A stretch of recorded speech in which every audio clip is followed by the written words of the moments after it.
kita akan bahas mengenai sistem kekebalan tubuh atau sistem imunitas, sistem kekebalan tubuh, dan bagaimana cara memperoleh kekebalan tubuh. Minggu lalu kita sudah membahas mengenai sistem reproduksi pada hewan. Dan untuk tujuan pembelajaran kita kali ini adalah agar kamu mampu mencari, memperoleh, mengakses informasi mengenai sistem kekebalan tubuh dan bagaimana cara memperoleh kekebalan tubuh pada tubuh manusia.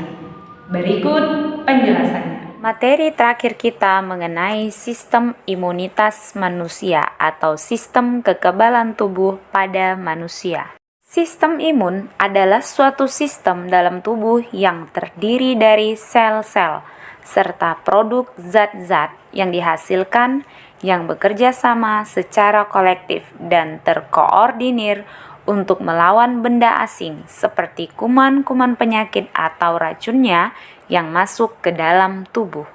Sistem imun terdiri dari organ limfatik primer dan organ limfatik sekunder. Organ limfatik primer terdiri dari sumsum tulang belakang dan kelenjar timus. Organ limfatik sekunder terdiri dari limfa, nodus limfa, dan tonsil. Reaksi respon imun terhadap antigen. Apabila antigen masuk ke dalam tubuh, maka respon imun terdiri dari secara alamiah yang disebut dengan non-spesifik dan adaptif atau diperoleh yang disebut dengan spesifik. Alamiah baik humoral atau seluler, macam respon imunnya berupa respon bawaan atau di innate immune system, respon imun non-spesifik. Kemudian adaptif atau respon imun yang diperoleh atau spesifik, humoral dan selulernya diperoleh atau di adaptive acquired immune system, yaitu respon imun spesifik. Jadi, mekanisme pertahanan tubuh pada manusia itu dibedakan menjadi secara non-spesifik dan secara spesifik. Nah, untuk non-spesifik, pertahanannya dibedakan menjadi dua. Pertahanan pertama yaitu berupa kulit, membran mukosa, cairan sekresi dari kulit, dan membran mukosa. Nah, untuk pertahanan kedua itu berupa inflamasi atau peradangan, kemudian sel-sel fagosit dan protein antimikroba. Nah, untuk pertahanan tubuh spesifik itu disebut sebagai pertahanan yang ketiga, terdiri dari limfosit dan antibodi. Mekanisme pembentukan kekebalan tubuh yang dari luar itu misalnya penghalang, misalkan kulit, kemudian ada luka pada kulit, patogen atau seperti bakteri itu akan masuk melalui luka. Lisozim yang dalam keringat itu membantu supaya bakteri tidak masuk ke dalam tubuh. Nah, ketika patogen masuk ke dalam bagian tubuh, maka yang terjadi adalah pembekuan darah. Respon imun tubuh kita itu dibedakan menjadi secara non-spesifik berupa inflamasi atau peradangan dengan cara fagositosis memakan kuman penyakit. Kemudian secara spesifiknya dia akan membentuk imunitas humoral atau antibodi. Kemudian imunitas diperantarai oleh sel-sel. Perbedaan imunitas non-spesifik dan spesifik. Ingat, non-spesifik itu sama dengan innate dan non-adaptif. Kemudian yang spesifik itu sama dengan acquired dan adaptif. Nah, untuk imunitas non-spesifik sejak lahir itu sudah ada. Barisan pertahanannya terdiri secara fisik atau mekanik, biokimiawi, humoral, dan selular. Kemudian menghancurkan zat asing. Untuk imunitas spesifik berkembang sepanjang hidup, mengenal zat asing dan beradaptasi secara individual terhadap tiap jenis patogen. Untuk pertahanan tubuh secara non-spesifik atau innate atau bawaan terdiri dari barrier fisik, yaitu fisik tubuh manusia berupa kulit, mukosa, gingiva, dan silia. Kemudian barrier kimianya berupa zat kimia sebagai hasil fisiologi organ, saliva, keringat, sebum, air mata, lisozim, enzim pencernaan, laktoferin, dan urin. Dan biofloranya suatu mekanisme pertahanan yang dibentuk dari tubuh berupa mikroorganisme seperti bakteri yang baik dan dibutuhkan untuk imun normal. Nah, anak-anak ibu, inflamasi dan fagositosis ini juga termasuk ke dalam kekebalan tubuh non-spesifik. Perhatikan gambar. Ketika kulit ditembus, bakteri langsung menyerang jaringan. Sel yang terinfeksi melepaskan histamin. Kemudian histamin merangsang pembesaran, dibatasi pori kapiler sehingga fagosit dan cairan keluar menuju jaringan yang diserang. Dan terakhir, sel-sel fagosit menelan semua bakteri penyerang dan sel-sel yang telah rusak. Berikutnya adalah kekebalan tubuh spesifik yang terdiri dari limfosit dan antibodi.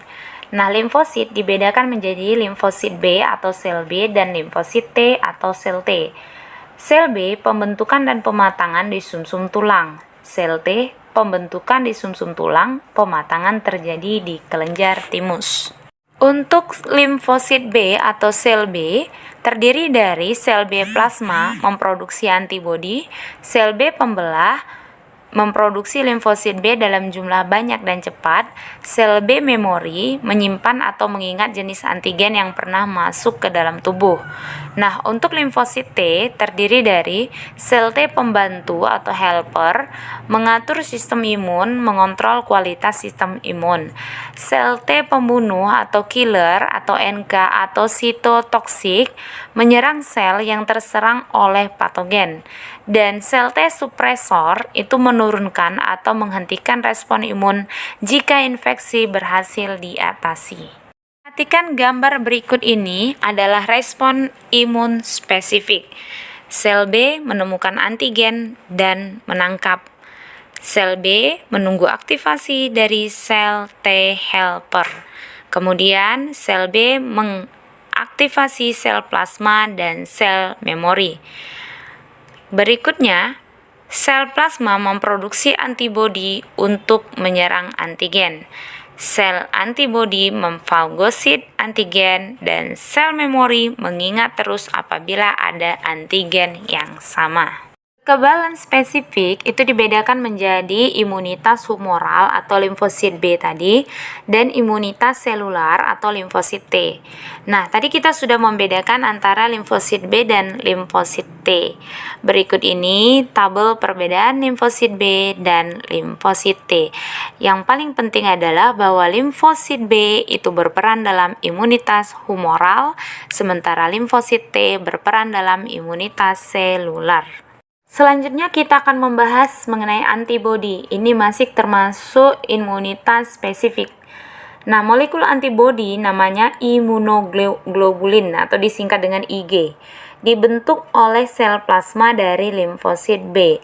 Nah, macam antibodi dibedakan menjadi IgM berfungsi efisiensi mengaktifkan komplement, IgG satu-satunya yang dapat menembus plasenta, IgA antibodi sekretory, fungsinya mencegah kuman patogen menyerang permukaan sel, IgD penanda permukaan sel B yang matang, dan IgE membebaskan histamin atau reaksi anafilaksis melawan parasit. Berikutnya, imunisasi dibedakan menjadi aktif dan pasif. Aktif ada yang alami dan ada yang buatan. Yang alami terpapar dengan mikroorganisme, sedangkan yang buatan yaitu vaksinasi. Untuk yang pasif, ada yang alami dan ada yang buatan. Yang alami antibodi melalui plasenta dan yang buatan pemberian antibodi. Kekebalan aktif diperoleh seseorang melalui mengalami akibat sakit akibat infeksi suatu kuman, contohnya campak dan cacar. Kekebalan aktif buatan, contohnya vaksin atau imunisasi. Vaksin dapat berupa suspensi mikroorganisme yang telah dilemahkan atau dimatikan. Kekebalan pasif alami, contohnya bayi menerima antibodi dari ibunya melalui plasenta saat masih dalam kandungan. Pemberian ASI pertama atau kolostrum yang mengandung banyak antibodi. Kekebalan pasif buatan contohnya menyuntikkan antibodi atau pemberian serum antibisa ular kepada orang yang dipatuk ular berbisa. Oke, kesimpulan untuk materi kita kali ini adalah bahwa kekebalan atau imunitas itu dibedakan menjadi kekebalan non-spesifik, kekebalan spesifik. Demikian materi kita kali ini.